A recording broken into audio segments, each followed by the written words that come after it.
आज की विश्व की ये कहानी तत्काल के उन महान खगोल वैज्ञानिकों को शायद अजीब लगेगी, जैसे भारत के विश्वामित्र, ग्रीस के टॉलेमी, भारत के आर्यभट्ट, पोलैंड के कोपर्निकस और इटली के गैलीलियो।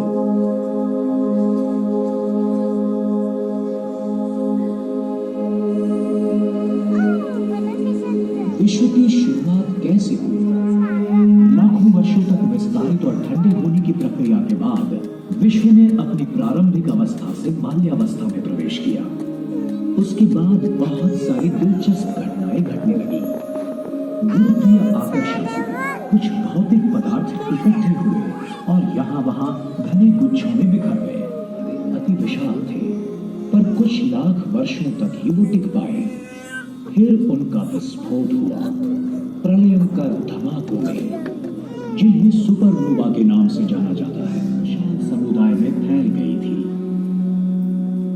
इनमें से कुछ आकाशगंगाएं सर्पिल आकार की हैं, कुछ अंडाकार हैं और अन्य अनियमित आकार की हैं, जो आकाशगंगाओं के टकराव का परिणाम है।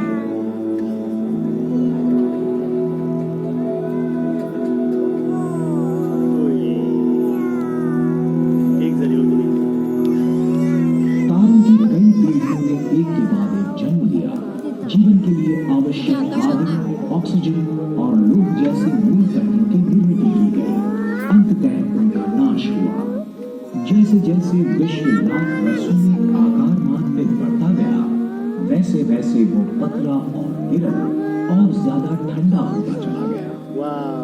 सैकड़ों वर्षों पहले हमारा ये मानना था कि पृथ्वी ही विश्व का केंद्र है।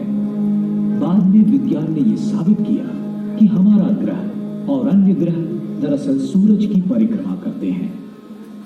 आज हम जान चुके हैं कि सूरज खुद एक तारा है, उन 4000 लाख तारों में से जिनसे आकाशगंगा बनती है।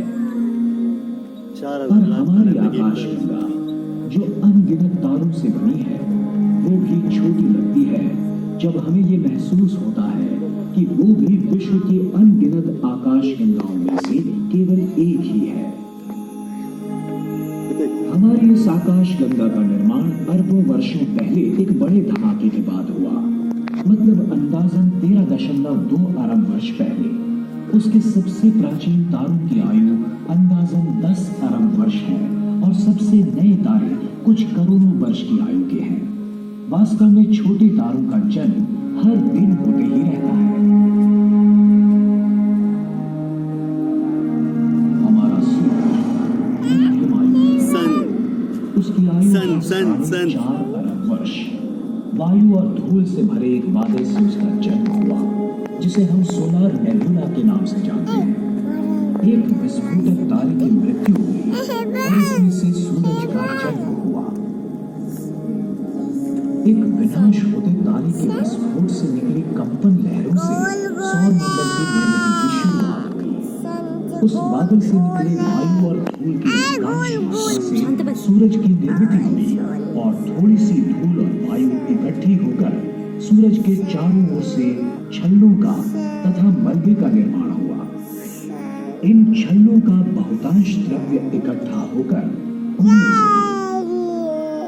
बुध, शुक्र, पृथ्वी, शनि, यूरेनस, नेपच्यून जैसे ग्रहों का निर्माण। द्रव्य के कुछ बचे कणों से प्लूटो जैसे छोटे ग्रह, ग्रहिका और धूमकेतु बने। 8 ग्रहों में से तीसरा ग्रह पृथ्वी एक ऐसे क्षेत्र में स्थित है जहां जीवन विकसित हो सकता है। शुक्र की तरह वो सूरज से इतना भी नजदीक नहीं है जहां पानी उबलता रहता है, और वो इतना दूर भी नहीं है जहां पानी का बर्फ बन जाए, जैसे कि मंगल। पानी जल रूप में जीवन विकास के लिए और उत्क्रांति के लिए आवश्यक है। शुरुआत में पृथ्वी काफी तप्त थी। वहां वातावरण का अभाव था।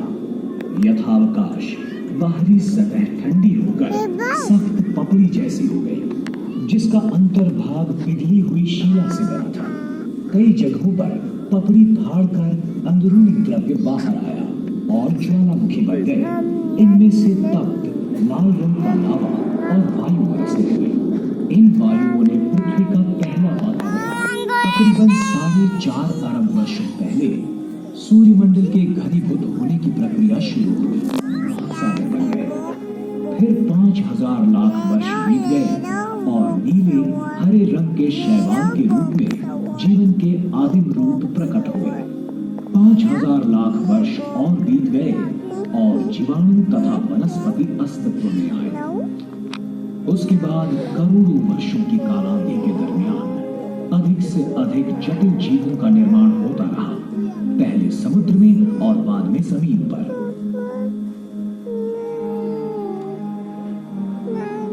रात के आसमान में दिखने वाले तारों के फैलाव को देखकर हमारे पूर्वजों ने परिचित आकार तथा प्रतिमाओं की कल्पना की, जिन्हें हम नक्षत्र कहते हैं। आज हम जान गए हैं कि पूरे आसमान में 88 नक्षत्र हैं।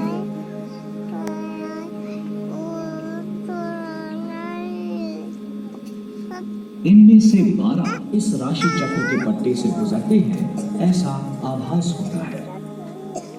हाल ही में हमने ये खोज लगाई है कि कई तारों की अपनी ग्रहमालाएं हैं। विश्व में ऐसी अरबों जगह होंगी जहां जीवन संभव हो सकता है, पर अभी तक तो हमें विश्व में अन्य कोई जगह ऐसा कोई सबूत नहीं मिला।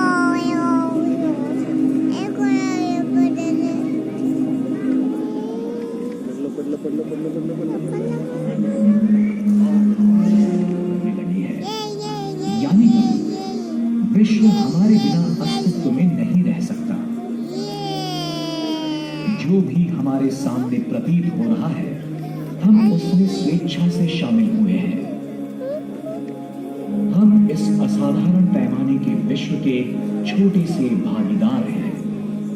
बड़ी अजीब बात है कि इस विश्व ने हमें हिस्सेदार बनाया है। आने वाली सदियों में पृथ्वी का रुझान काफी मात्रा में बदलने की संभावना है। जो महाद्वीप एक दूसरे से अलग हो रहे हैं, एक दिन एक दूसरे से टकरा सकते हैं। इस टकराव में पुराने पर्वत नष्ट होकर नए उभर सकते हैं। डायनासोर्स के समय जैसा हुआ था, वैसे ही एक बड़ी लहका पृथ्वी पर गिर सकती है।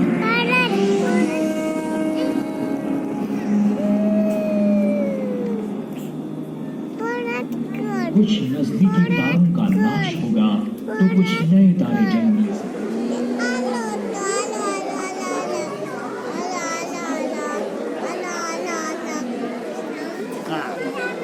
चलो चलो